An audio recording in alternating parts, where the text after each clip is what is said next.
श्री स्वामी समर्थ. काही गोष्टी ज्या सर्वांना ठाऊक पाहिजेत, असे काही महत्त्वाचे नियम आहेत जे सगळ्यांना माहीत असणं आवश्यक आहे. हे नियम आपण आजच्या व्हिडिओमध्ये पाहणार आहोत. व्हिडिओ शेवटपर्यंत नक्की पहा. महत्त्वाचे नियम: 1. देवातील शंखाला अक्षता कधीही वाहू नयेत.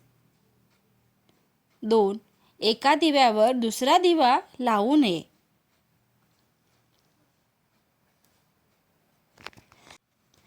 3.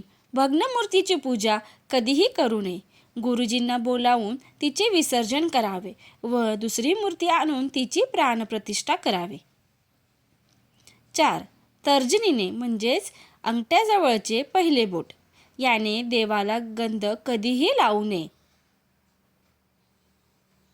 देवासमोर लावलेल्या दिव्याची ज्योत कधीही दक्षिणेकडे करू नये.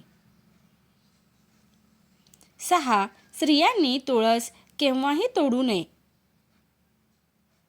7. एकाच घरात 2 शिवलिंगे, 2 शाळीग्राम, 2 सूर्यकांत, 2 चक्रांक, 3 देवी, 3 गणपती व 2 शंख पूजू नयेत. 8. शाळीग्राम पूजावयाचे असेल तर सम म्हणजे 4, 6, 8 इत्यादी असे पूजावेत, परंतु समामध्ये 2 पूजू नयेत. विषमामध्ये 1 पूजावयास हरकत नाही. 9. शंखोदक आपल्या मस्तकावर धारण करू नये. 10. भगवान विष्णूच्या मस्तकावर वाहिलेले फूल मनुष्याने आपल्या मस्तकावर कधीही ठेवू नये. 11. भस्माचा त्रिपुंद्र लावल्या वाचून व गळ्यात रुद्राक्षाची माळ घातल्या वाचून महादेवाची पूजा करू नये. 12. देवपूजेसाठी पर्युषित शिळे, जल व शिळी फुले वर्ज्य होत, परंतु तुळशीपत्रे व तीर्थोदक ही शिळी असली तरी चालतात. 13. संकल्प सोडल्याशिवाय कोणतेही धार्मिक कृत्य करू नये.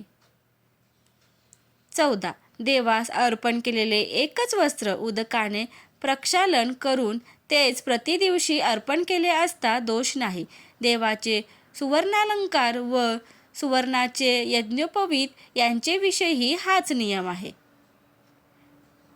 15. पूजेच्या ठिकाणी दिवा लावावा, जो नेहमी देवाच्या उजव्या हाताला असावा.